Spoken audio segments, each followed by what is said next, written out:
Hello and welcome to Total War Live. We are here in our brand new studio. You might recognise a face that you haven't seen in a little while. It's Henry Hankin. Hello everyone, thanks for having me. I'm Michael Whelan, our community content editor.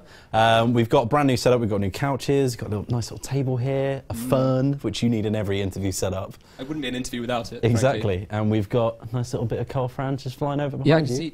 Yeah, he's on board. Deathwell looks a little upset with you. He does look a little bit annoyed. What have you done? I don't know. I'm sitting in front of his favourite orc, I guess. Oh well. So we're here, we're talking about Total War Warhammer 2 today. Obviously we dropped the trailer very recently. Henry is one of our brand managers here at CA. Sure am. And he's going to give us a little bit more information. So Henry, the big question that we should probably ask, what is Warhammer 2? Yeah, I mean, I thought that's what we were here to... Aren't you going to tell me? Yeah. I'm kidding, of course. So Total War Warhammer 2 is the second instalment in our Total War Warhammer fantasy strategy trilogy, and it's the sequel to the award-winning Total War Warhammer 1. It's a brand new adventure in new lands with new races and brand new mechanics and everything. It's going to be super exciting. Fantastic. So a lot of conversations go on which legendary lords that we can play as. Yeah. So there's 4 races in the game, is that correct? Yep, that's correct. And they both have 2 legendary lords with their own starting positions. Yeah, so at launch there's going to be four races in the game, each with their own legendary lord, as you rightly said. So that's 8 legendary lords in total, and in Total War Warhammer 2 they all have their own unique start positions.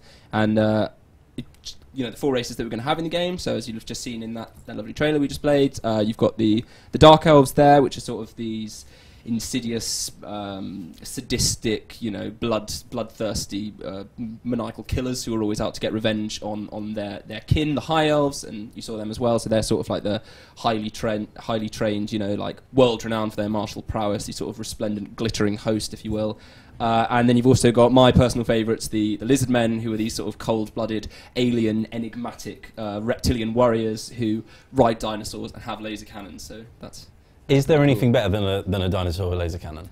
If there is, someone tell me about it. Sign me up. Seriously, if there is, where do I sign? So, and there's a 4th race. Sorry, we forgot to mention as well. Is there a 4th race? Yeah, we should probably talk about the 4th race. Oh, of course. So I can actually announce the 4th race. No, sorry, we can't announce the 4th race. Sorry about that. Sorry, guys. Close, but no. I'm sure it's coming soon, though. Yeah. I'm sure you'll find out if you stay tuned to our social media channels. We can say there is a 4th race, and it is going to be in there from launch. Yeah. So that's fantastic. It's going to be fully fledged. So we just saw the trailer very recently. We just played it at the start of the stream. I hope you enjoyed that. I did. If you haven't seen it already, 1, what have you been watching?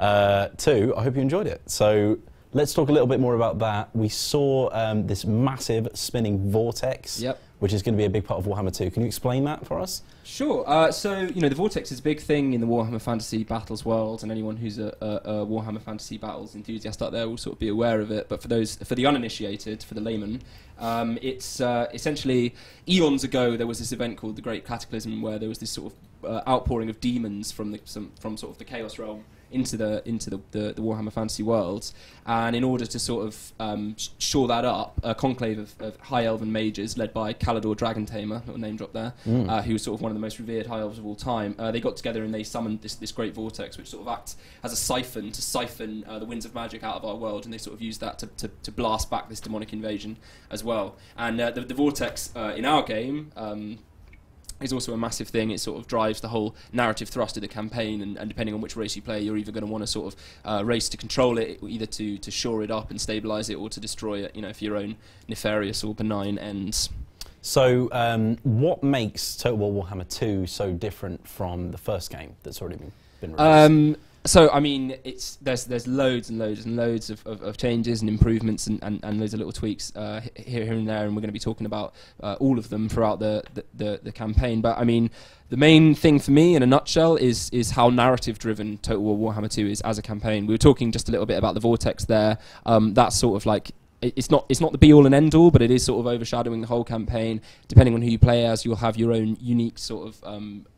motivations towards what you want to do with the Vortex, and there's a series of rituals you need to fulfill in order to get to that end goal, and that sort of culminates in a series of these sort of cataclysmic events, and a really definitive and climactic end game at the end, and this is the first first Total War actually, where the AI can beat you to the end game conditions. So rather than just having to capture a certain amount of territories, there is actually a narrative-based end game condition that you'll have to fulfill, and the AI can beat you to that. So it's not just the fact that this is different for Total War Warhammer 1, it's different from all Total Wars that have ever been released. Absolutely, yeah. This is the most narrative-driven Total War to date, and we're really excited about that. I mean, that being said, you know, it's still a Total War game. There's still that empire building. You still have to sort of make treaties with your allies, betray people. You've got your diplomacy, and obviously, depending on what race you pick, that's going to completely flavour the way that you can go about doing that.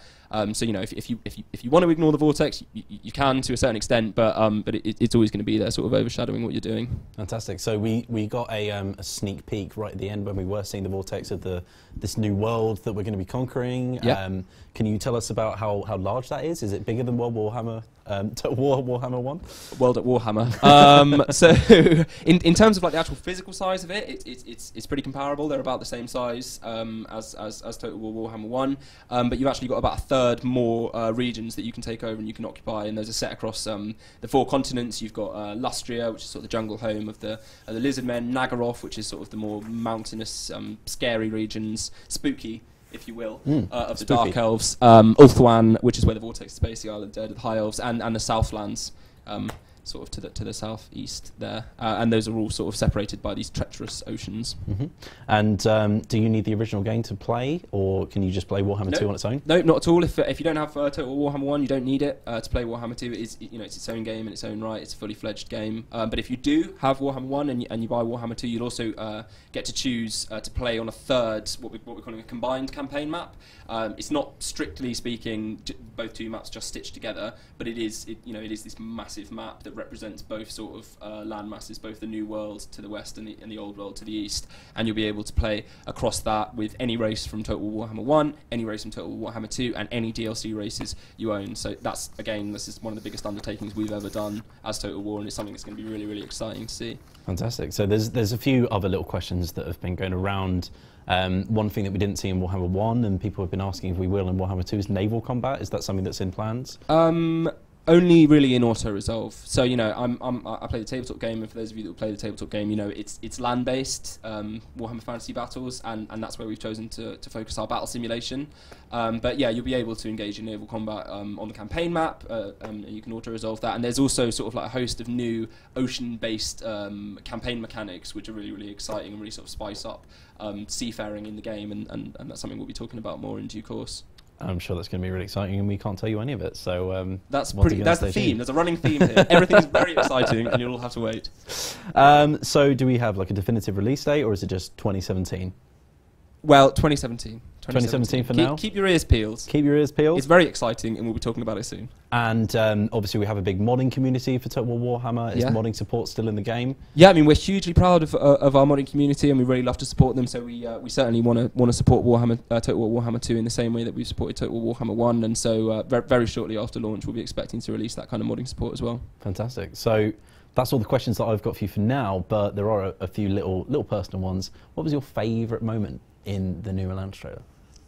Right, well, I mean, so you know what? Yeah, okay, I've got 2. So firstly, I really like the bit when you've got sort of Teclis and the High Elves. The Dark Elves have shot upon them, and Teclis cast this magical shield, and all the High Elves line up like ding, ding, ding, ding, ding, ding, and then they're sort of looking out over their shield. These Witch Elves are running towards them, and then you've got this Carnosaur just comes out of the mist, squishes one, grabs another one, and you can hear these crunching sounds through the mist. I think. Did you do the sound that's effects? Really cool. Yeah, that dun, dun, dun. Did you hear it? Yeah, I thought music, everything. It's live beatboxing. But I have to say, like, the other thing, obviously, like the logo reveal at the end of the trailer. I know it sounds boring to say, but like worked on that logo a long time, and there's a lot of like hidden little clues and Easter eggs in that logo if you were to take a proper look at it. No, there aren't actually. Sorry, there's nothing on the logo. Now that's right. No Easter eggs, no secrets. Don't look at the logo. No, don't look at the logo. Even when you're buying the game, just like yeah. Can we remove the logo from all packaging and everything going forwards? Now, you have said previously that you are a lizard man connector yourself. I am a lizard man. We've actually got one of your painted models here. Do you want to pick it up and show everyone? Yeah, I mean, I don't know how it's like show and tell at school. Here, this is my Bastillodon with a solar engine. I mean, can you guys even see that? Like, he looks. Yeah, I can kind of see it there. Looks pretty cool. So, I mean, this is a guy, and he's going to be in game as well. And you would have seen some concept art for him if you caught our Res announced there, which I hope you guys all did.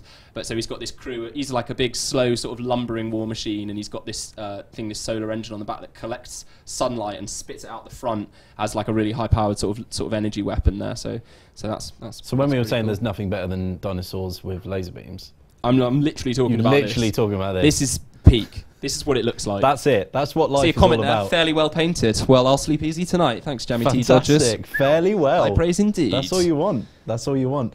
Well, thank you very much for coming on. Yeah, my pleasure. Thanks for having me. We'll see you a lot again soon, hopefully. I'm sure we will. I'm gonna tag in here.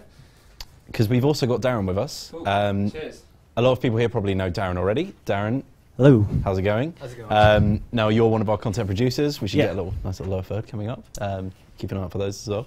Look at that. So you, Darren McNally is our content producer, and you are a big fan of the historical Total War games. Indeed. You've been a big advocate of them in the past, even before you worked for the company. Yeah, I had my own little YouTube channel, and I think it's helped me get hired. And my first game was Rome Total War. First PC game was Rome Total War, and that's what got me into the series, and inevitably ended up in me getting my job here. So yeah, fantastic. So with the big Warhammer 2 announce, a lot of people have been asking, when are we going to see some more historical content? Yeah. So we've brought Darren on to fill us in on that, to give us a little bit of an update. So what is happening with the next historical Total War? So yeah, I thought it would be a good time to talk about just what's going on with that team. So essentially, if you followed us on the what the teams are working on posts on our forums, this is a great way. It gets updated every couple of months. It lets people know like what's changing, what the teams are working on. We've got multiple teams here. Not just the historical team and the fantasy team, but they are the two tentpole teams that we have going at the moment. They're both almost equal in size, and they're both very big. Then we've got the arena team and some other smaller ones.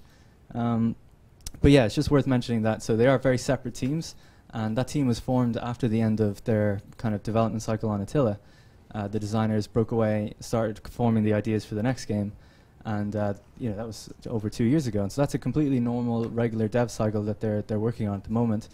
And then they started ramping up production, and they got into, now they're into full production. So they went from pre-production, full production, and got everything approved, and it's all going ahead. So they're completely, independent, and they're not being held back by Warhammer or anything like that, and they're on a completely regular schedule set aside from that.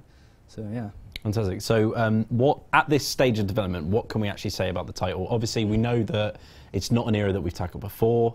We're in a brand new time period. Like, can you tell us anything more than that at this point? Unfortunately, no. Basically, yeah. So it's not an era that's been covered before. So you can rule out any sequels or anything like that. It's a completely new era that nothing really has been done like that before with Total War, I think.